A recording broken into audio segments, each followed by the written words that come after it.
pelanggaran ni dalam mempengaruhi kadar tindak balas suatu tindak balas kimia. Okey, so cikgu pergi seterusnya. Okey, so kalau tengok dekat sini, apa yang dimaksudkan dengan teori pelanggaran? Okey, apakah yang dimaksudkan dengan teori pelanggaran dan apakah kesan penggunaan teori ni dalam kadar tindak balas? So cikgu sederhanakan dulu apa yang dimaksudkan dengan teori pelanggaran. So menurut teori pelanggaran, okey, untuk sesuatu tindak balas tu berlaku, zarah bahan tindak balas mesti berlanggar antara satu sama lain dalam orientasi yang betul.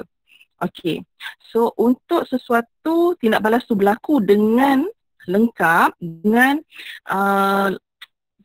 maksudnya lengkap tu maksudnya menghasilkan hasil tindak balas.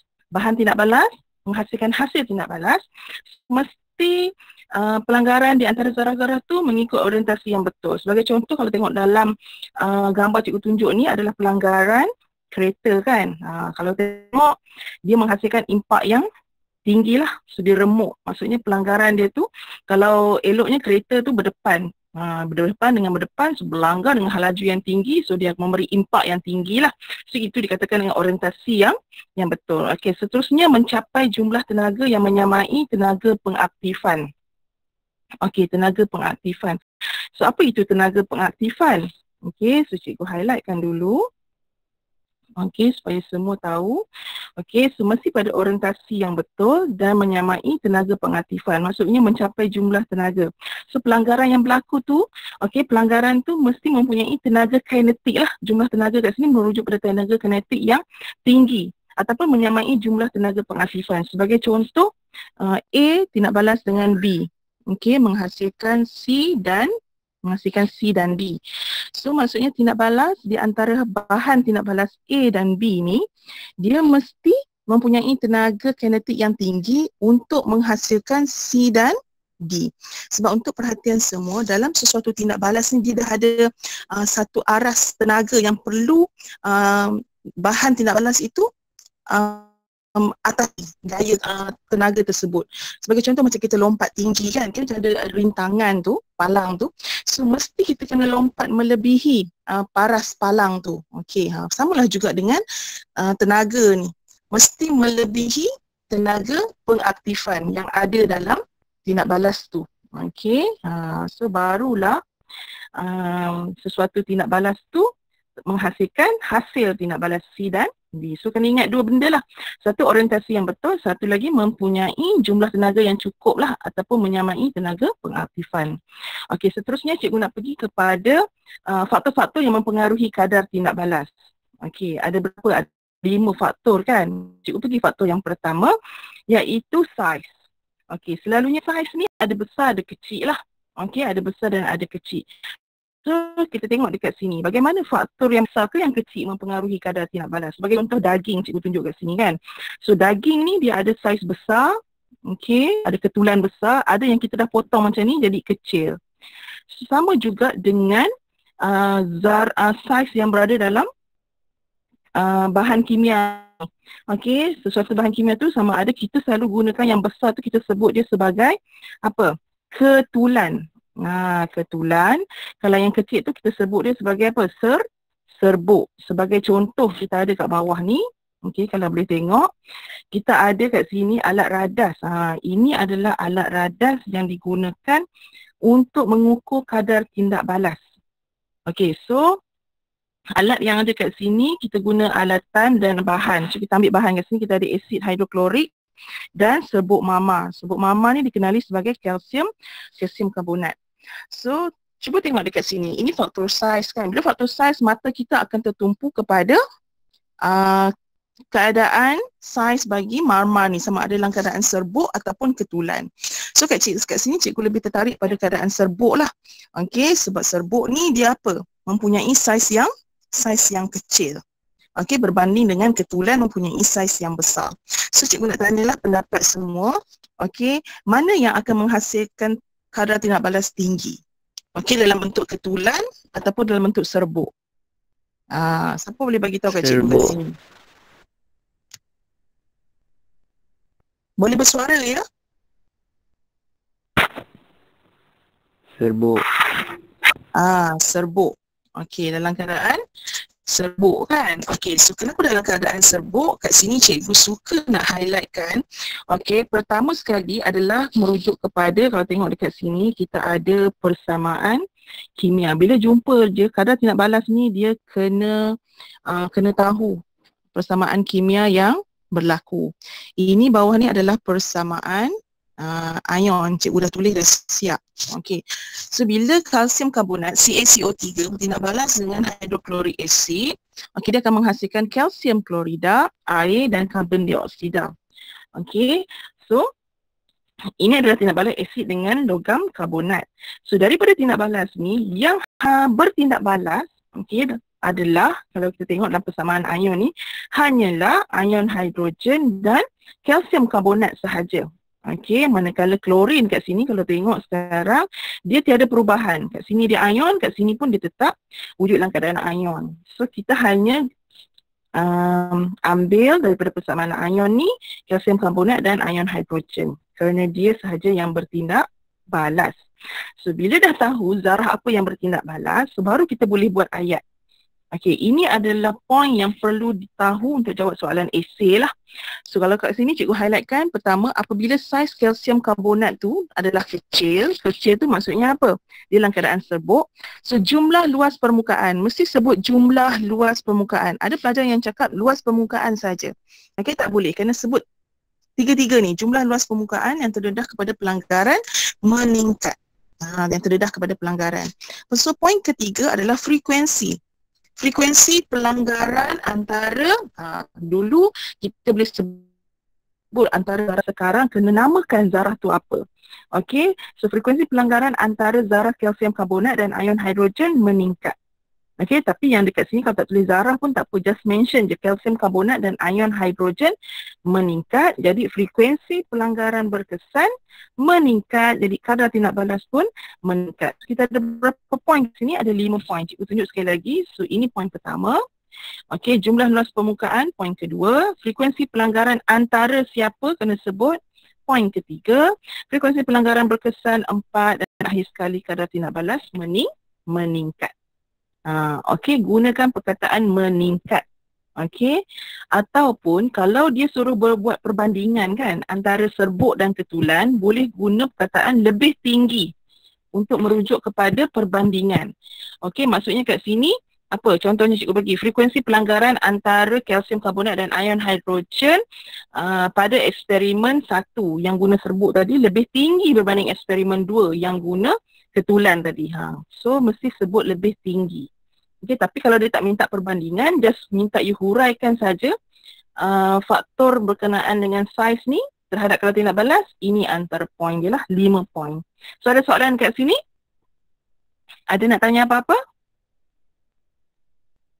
Okey, so kalau tak ada, cikgu teruskan lagi. Okey, siapa nak tanya bersuara Okey, ataupun sekejap cikgu tengok dekat ruangan chat, ada apa-apa nak tanya tak? Okey, serbuk. Cikgu wajib sebut apa yang berlanggar. Ya, Farhad, wajib sebut. Share screen cikgu. Awak tak nampak ke screen cikgu ni? Oh, share screen cikgu. Okey, sekejap cikgu share sekali lagi. Tak nampak. Okey, good. Okey, maklumkan kalau tak nampak. Okey, sekarang nampak dah kan? Okey, kena sebut zarah apa yang berlanggar. Tak boleh sebut antara zarah-zarah saja, tak boleh. Okey, kena maklumkan. Okey, ketulan, yes. Okey. So ada apa lagi nak tanya? Tak ada. So kalau tak ada, cikgu teruskan Okey, dah nampak kan? Okey, siapa yang tak nampak nanti maklumkan pada cikgu Okey, ni yang cikgu tunjuk tadi tu. Okey. So seterusnya adalah cikgu pergi pula kepada yang kedua. Faktor saiz sekali lagi, di mana kali ini cikgu gunakan serbuk zinc dengan asid hidroklorik.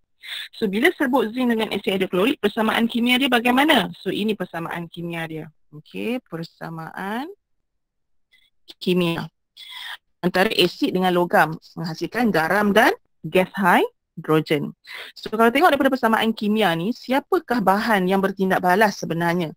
Okey, yang bertindak balas tu maksud cikgu tu mengalami perubahan. Sebagai contoh, zinc ni dalam keadaan atom, tapi di sini dia jadi ion.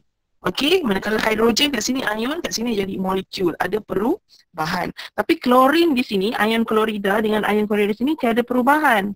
So dia tidak mengalami sebarang perubahan. So bila kita pergi pada persamaan ion yang bertindak balas adalah zinc atom dan ion hidrogen sahaja. Okey? So bila kita dah tahu zarah apa yang bertindak balas, yang berlanggar, so baru kita boleh huraikan bagaimana saiz ni mempengaruhi kadar tindak balas mengikut teori pelanggaran. Bila sebut teori pelanggaran mesti ada frekuensi yang cikgu sebut tadi itulah. So sama juga macam tadi, poin pertama siapa boleh bagi tahu cikgu? Okey, apa poin pertama untuk jawab soalan berkenaan saiz ni? Cikgu dah bagi tahu kat atas tadi. Okey, poin pertama sebut apa? Boleh tolong cikgu? Dia ada semua ada berapa poin? Ada 5 poin kan? Kalau nak jawab. Okey, saiz. Okey, sebut tentang saiz. Saiz siapa? Kat sini saiz pepejal zinc kan? Pepejal zinc tu dia dalam keadaan serbuk. So bila serbuk, saiz dia adalah apa? Saiz dia adalah kecil. Bila kecil, poin kedua? Jumlah luas permukaan. Yes, good. Jumlah luas permukaan yang terdedah kepada pelanggaran. Okey. Dia apa? Meningkat. Yes. Lepas tu poin ketiga? Frekuensi pelanggaran. Yes, frekuensi. Pandai. Frekuensi pelanggaran. Antara siapa tu, boy? Dekat sini nak kena sebut antara siapa. So antara siapa yang bertindak balas sekarang ni?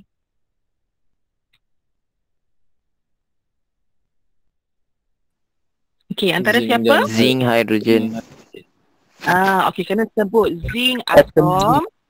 Yes, atom zinc dan ion hidrogen. Jangan sebut zinc dan hidrogen saja, tak boleh. Okey, so antara atom zinc dan ion hidrogen. Okey, so kita pergi seterusnya bila frekuensi pelanggaran antara dah sebut. Yang bawah ni kita sebutlah frekuensi ulang balik betul.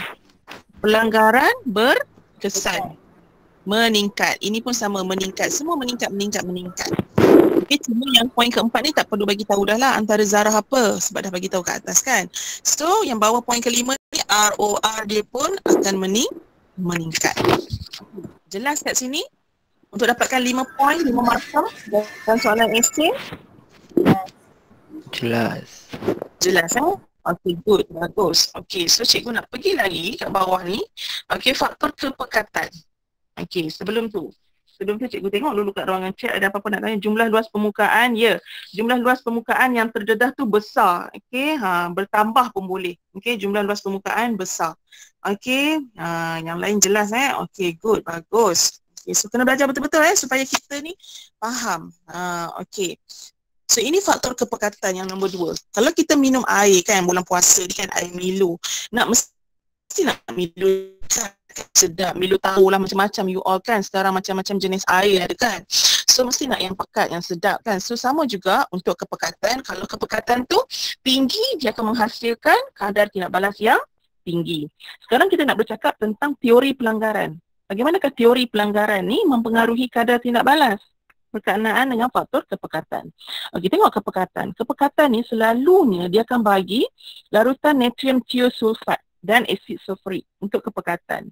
Okey, selalunya. Tapi tak semestinya akan keluar exam tu yang ni saja, betul. Kadang-kadang boleh juga. Okey, tapi cikgu pergi yang ni dulu. Okey, di antara natrium thiosulfat dengan asid sulfurik. Okey, so bila kita buat eksperimen ni, ingat tak lagi kita buat eksperimen ni, siapa yang kita nak manipulated kan? Okey, natrium thiosulfat ke asid sulfurik? In terms of kepekatan. So di sini kena jelas. So kita kena manipulated kan natrium thiosulfat. Kepekatan natrium thiosulfat. Okey, so mula-mula kita guna 50, lepas tu second kita repeat guna 40, seterusnya 30, 20, 10. Okey, manakala asid sulfurik ni kita remainkan dia 5 cm padu je sepanjang 5 kali ulang tu. So apa yang berlaku kat sini, kita guna natrium thiosulfat. So bila guna natrium thiosulfat tindak balas dengan asid sulfurik, so hasil dia ada 4 iaitu natrium sulfat, sulfur dioksida, sulfur dan air. Okey, so eksperimen untuk kepekatan ni diguna macam ni, lelangkun ni. Okey, dimasukkan, dicampur, lepas tu diletakkan di bawah tanda X tu, di atas tanda X tu. So apa yang berlaku? Warna yellow kan, betul tak? Mendakan yellow tu terhasil ni. So tak nampak lah warna tanda X marks tu. So yang yellow ni siapa punya Cikgu nak tanya. Siapa punya? Sulfur. Acid sulfuric. Sulfur. Bagus. So maksudnya ada jawapan dekat sini. Thank you sebab respon.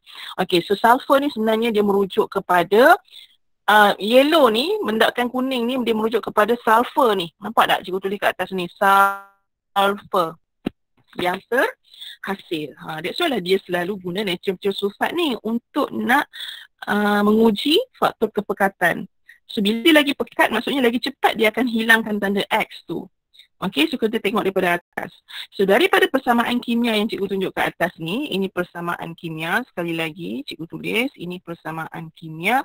So kita kena tengok siapa yang bertindak balas untuk kita masukkan dalam poin dalam huraian sekejap lagi. So ini persamaan ion kita. Ion kita maksudnya yang bertindak balas tu siapa? So didapati ion hidrogen dan ion thiosulfat yang bertindak balas. So, apa yang berlaku kat sini, kita tengok bagaimanakah kepekatan natrium thiosulfat ni mempengaruhi kadar tindak balas melalui teori pelanggaran. So, pertama, apabila kepekatan larutan natrium thiosulfat ni bertambah, okey, kepekatan dia bertambah kan, poin pertama, bilangan zarah per unit isi padu bertambah, poin kedua. Okey, bila sebut tentang kepekatan, mesti guna perkataan zarah per unit isi padu. Kalau tak ada per unit isi padu, salah. Lepas tu poin ketiga, macam biasa, frekuensi pelanggaran antara ion thiosulfat dengan ion hidrogen meningkat. So poin ketiga. Poin keempat, frekuensi pelanggaran berkesan meningkat, kadar tindak balas meningkat. Okey, senang kan? Maksudnya poin ke berapa ni? Poin ke ini poin pertama, ini poin kedua, poin ketiga, 4, 5. 1, 2, 3. Ni bukan. Ni. Poin keempat, poin kelima. Okey, kalau you all perhatikan, poin ketiga hingga kelima ni, dia sama je bagi setiap faktor. Sama ada saiz, kepekatan, suhu, tekanan ataupun makin je tak sama sekejap lagi. Okey, dia sampai suhu, tekanan je dia sama. 3, 4 dan 5 ni. Okey, boleh? Okey, seterusnya cikgu pergi lagi. Ada apa-apa soalan nak tanya tentang kepekatan? Okey, so jelas kepekatan mesti ada bilangan zarah per unit isi padu. Cikgu bagi jelas So dalam exam jangan takut. Buat je poin 5 poin ni, memang you akan dapat 5 markah. Okey? Cikgu tengok kat ruangan chat ada apa-apa nak tanya. Bagaimana nak dapatkan persamaan ion? Okey, persamaan ion ni sebenarnya kalau nak bincang dekat sini memanglah agak lambat sikit. Tapi tak apa, cikgu huraikan sekejap. Okey, persamaan ion tu. Okey, persamaan ion tu didapati apabila, sebagai contoh macam mana cikgu nak tunjuk? Okey, persamaan ion tu apabila kita ceraikan persamaan kimia ni. Okey, yang boleh tercerai kalau kat sini kan, kalau tengok panjang cikgu letak macam ni lah. Okey, Na, okey, positif. Kalau cikgu ceraikan dia, tambah S2O3, tambah pula, sorry. Okey. S2O3 2 minus. Okey, tindak balas dengan H plus tambah SO4 2 minus. Okey, so hasil dia adalah Na plus SO4 2 minus. Lepas tu dia hasilkan apa lagi? Tambah SO2 tambah S tambah H2. Okey, so apa yang berlaku kat sini kalau tengok betul-betul daripada persamaan kimia yang kita ceraikan ni, okey, yang mengalami perubahan siapa? Ataupun yang tidak mengalami perubahan, iaitu natrium. Nampak tak natrium ni? Dia kekal sebagai ion. So siapa lagi? Sulfate. Nampak ni sulfate ni. Dia tidak mengalami perubahan. So siapa yang mengalami perubahan? Di sini. Ini. Ion thiosulfat, ion hidrogen hasilkan air. Okey, so siapa lagi yang mengalami perubahan? Sulfur dioksida, sulfur. So itu yang cikgu kata tadi, mengalami perubahan yang So, yang ni yang kita nak guna. Okey, yang mengalami perubahan ni. That's why cikgu kata ion hidrogen dan ion thiosulfat. Okey. So kena belajar lagi dalam topik persamaan ion. Bagaimana daripada persamaan kimia kita nak dapatkan persamaan ion. So dengan arti kata lain, persamaan ion ni adalah zarah-zarah yang terlibat, yang mengalami tindak balas. Okey, sebagai contoh yang ni tadi, sulfate ni, dia tak mengalami tindak balas pun. Okey, dia kekal pada keadaan yang sama. Okey, seterusnya cikgu pergi pada faktor suhu pula. Suhu pun sama juga, dia gunakan larutan natrium thiosulfat dan asid sulfurik. Okey, hasil tak sama, itu natrium sulfat, okey, sulfur dioksida, sulfur dan H2O, sebab kita nak hasilkan mendak kuning ni lah sulfur. Okey, so seterusnya apa yang berlaku? Ini persamaan ion dia yang cikgu cakap tadi, yang bertindak balas adalah ion thiosulfat dengan ion hidrogen. So dalam faktor suhu ni, suhu kita tahu ada sejuk, ada panas. So faktor mana yang akan mempengaruhi kadar tindak balas? Yang panas ke yang sejuk? Pelajar-pelajar? Panas. Panas. Panas kan, bagus, yang panas. Sebab kalau kita pun letak kat tempat panas, kita akan rasa macam nak cari tempat teduh kan. Sebab kita rasa macam tak selesa kan. Berlari-lari kita cari tempat teduh. So sama juga dekat sini. So apabila suhu larutan natrium thiosulfat bertambah, so kat sini kita kena fokuskan pada natrium thiosulfat. Walaupun dia ada dua larutan kat sini, asid sulfurik, tapi yang kita manipulatekan adalah natrium thiosulfat. So dalam ayat kita, apabila suhu larutan natrium thiosulfat bertambah, okey, poin pertama, okey, tenaga kinetik zarah-zarah bertambah. Bila suhu dikaitkan dengan tenaga kinetik. Okey, jadi frekuensi pelanggaran antara ion thiosulfat dan ion hidrogen meningkat. Frekuensi pelanggaran berkesan juga meningkat. Kadar tindak balas juga meningkat. Jadi, poin ketiga, poin keempat dan poin kelima ni sama. So tak ada masalah, boleh ingat.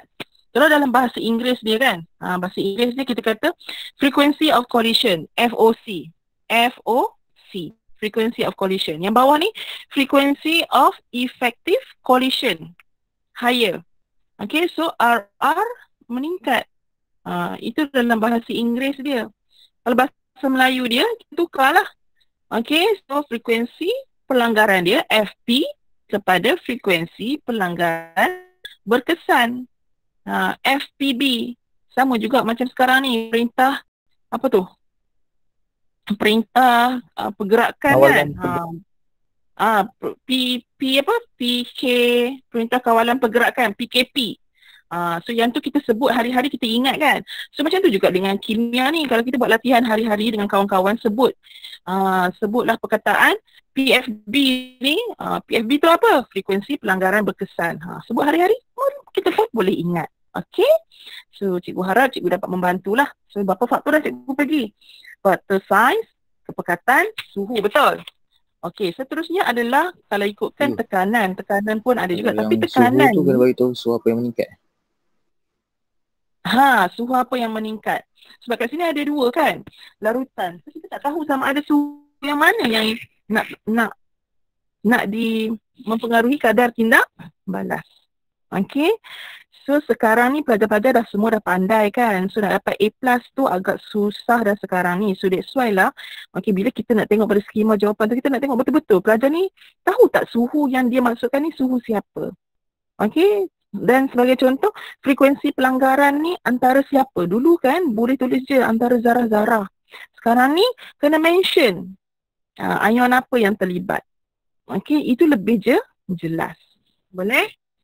Okay, so siapa nak tanya boleh terus. Ya? Untuk poin 1 memang kena sebut dia punya apa yang suhu apa yang bertambah, kepekatan apa yang bertambah. Kalau you tak nak sebut, boleh juga. Tapi selalunya apabila suhu larutan, selalunya dia akan sebut macam ni kan. Dia akan bagi eksperimen 1, eksperimen 2. So eksperimen 2 ni katalah dia 40 degree Celsius dia bagi. Yang suhu pertama ni eksperimen sama 30 degree Celsius. Selalunya dalam exam you all akan sebut macam ni. Apabila suhu larutan dalam eksperimen 2 lebih tinggi daripada eksperimen 1. Macam tu kan sebut. Kena sebut lah. Okay, kalau macam ni dia tak ada perbandingan. So kena sebut larutan apa. Okay. So boleh tanya cikgu, kalau siapa nak tanya boleh tanya terus. Bagus yang tanya tadi. Thank you. Okay, seterusnya cikgu pergi pada faktor mangkin. Okay, sebelum tu kalau tekanan tadi cikgu sebut. Tekanan tu you all boleh refer pada kepekatan ni. Sebab point untuk tekanan sama macam kepekatan. Mesti ada bilangan zarah per unit isi padu. Mesti tengok balik dekat sini sama dengan faktor kepekatan.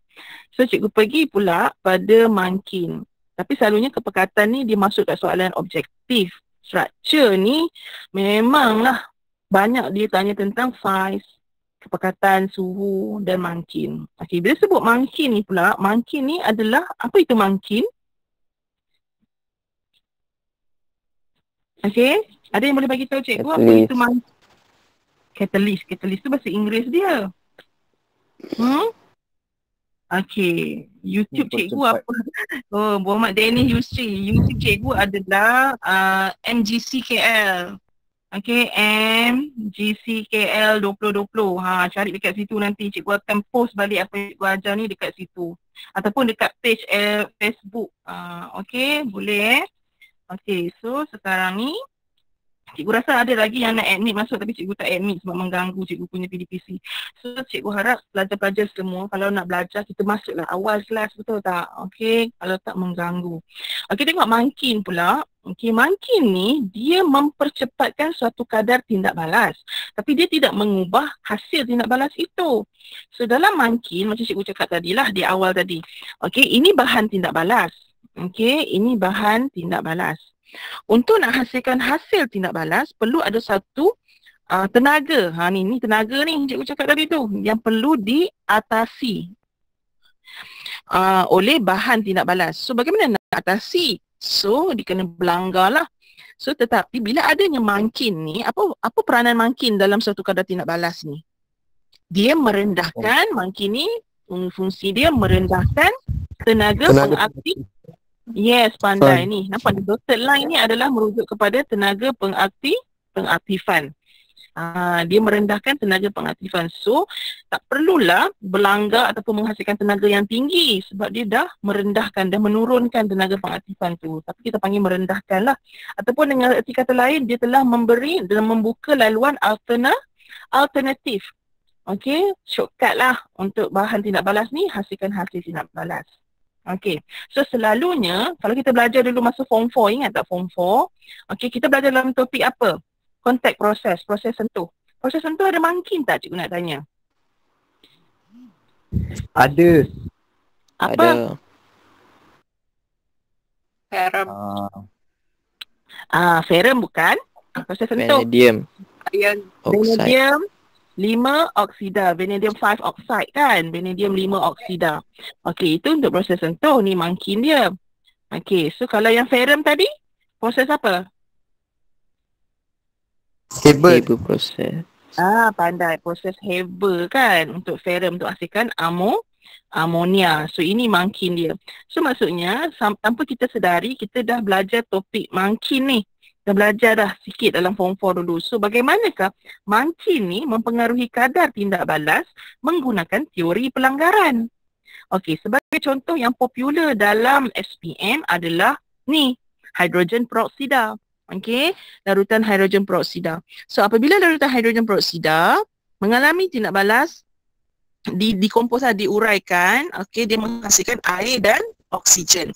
So dia punya mangkin dia adalah mangan 4 oksida. Ni mangan 4 oksida. So bagaimana kita nak huraikan mangkin ni? Okey, so siapa boleh bagi tahu cikgu bagaimana nak huraikan?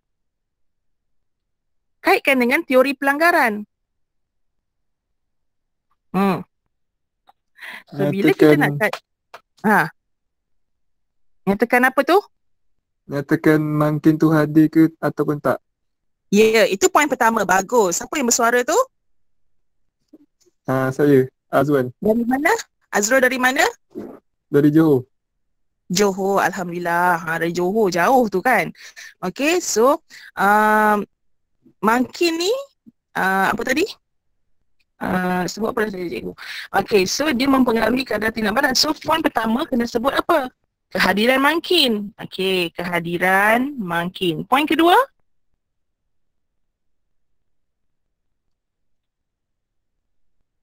Point kedua, pelajar-pelajar semua, bila mangkin ada, kehadiran mangkin, apa yang berlaku? Laluan yang alternatif. Laluan alternatif ataupun Shortcut. laluan alternatif ataupun dia apa? Rendahkan tenaga pengaktifan. So bila berlaku macam tu, so apa yang berlaku seterusnya? Point ketiga, frekuensi pelanggaran berkesan. Okey, dia tak ada point ketiga, dia tak ada point yang frekuensi pelanggaran biasa-biasa. Dia ada terus frekuensi pelanggaran berkesan antara siapa? Molekul hidrogen peroksida. Dia tak ada frekuensi pelanggaran yang biasa, dia terus pelanggaran berkesan. Okey, so point keempat dia adalah ROR dia meningkat. Meningkat. So sekarang cikgu nak simpulkan. Okay, tolong mutekan handphone speaker mic sekejap. Okay, so dalam keempat faktor yang cikgu sebut ni ataupun kelima-lima faktor tu, 4 faktor yang kecuali mangkin saja yang ada 4 point. Yang lain semua ada berapa point? Ada 5 point. Mungkin saja yang ada 4 point. Okey, so cikgu dah hurai dah kat bawah ni. Cikgu.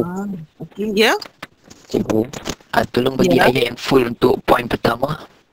Ni cikgu dah tulis kat bawah ni. Oh, okey. Okey, apabila mungkin digunakan, okey, ataupun apabila macam mana tak kisahlah.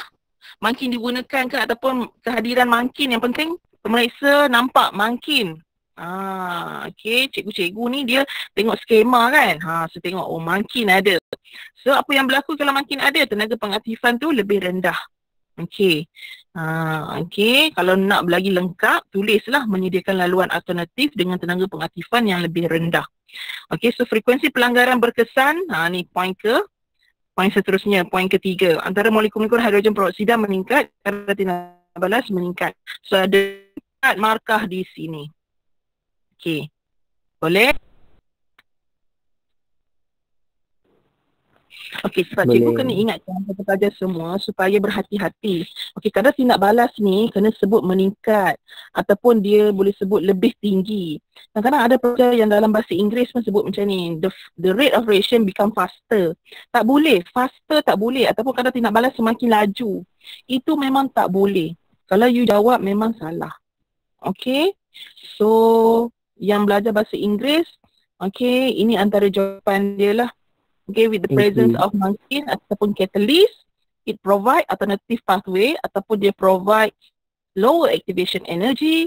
So the frequency of effective collision, okay, between hydrogen peroxide molecule become higher, and then the rate of reaction also become higher lah.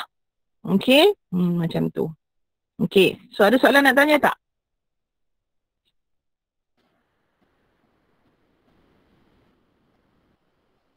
Senyap je ni. Cikgu tengok dekat ruangan chat jap. Ada soalan nak tanya? ROR apa maksudnya tadi?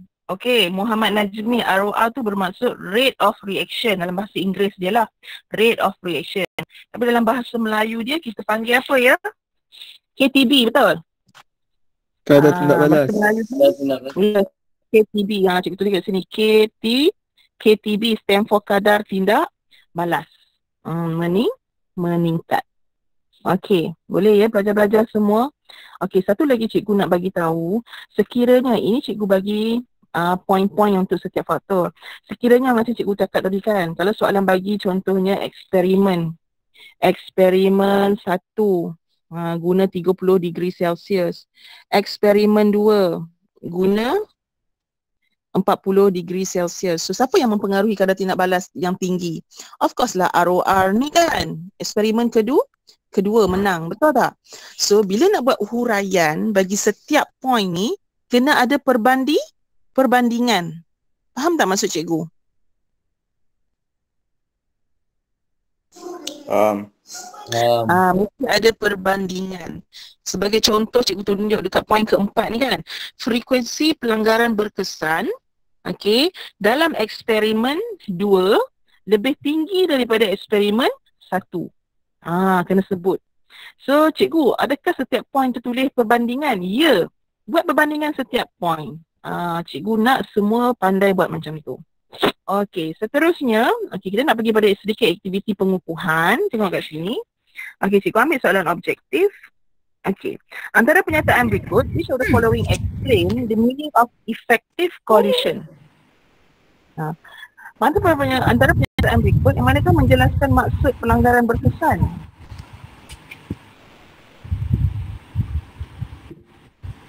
Buat macam mana? Ibu tekan ni.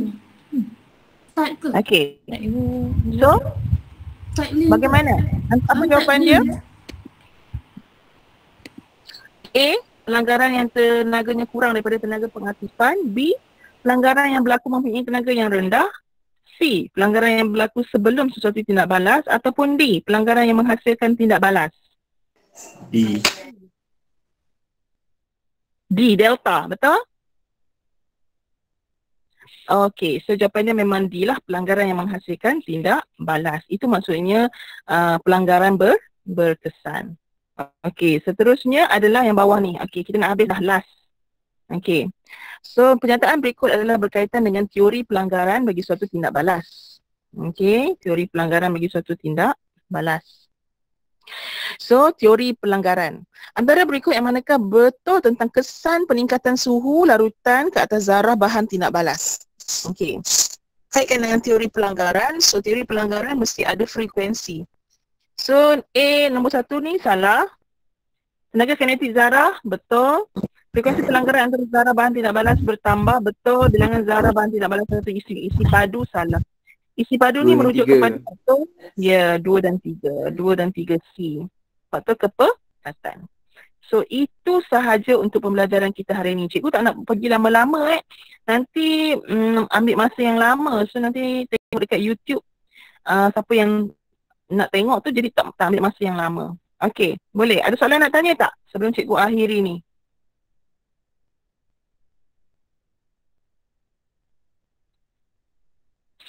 Okey, cikgu buka soalan. Cikgu tengok dekat ruangan chat. Okey. Ya. Terima kasih, memang sama-sama. So, cikgu ingatkan sekali lagi sekiranya nak ikut follow kelas-kelas cikgu-cikgu ni, guru-guru cemerlang Kuala Lumpur ni, follow Facebook dan Facebook MGCKL. Okey, semoga apa yang kita belajar hari ini mendatangkan manfaat. Okey, dan boleh diaplikasikan dalam exam tahun depan lah. Okey, boleh. Okey, so ada apa-apa nak tanya lagi tak? Okey. Yes.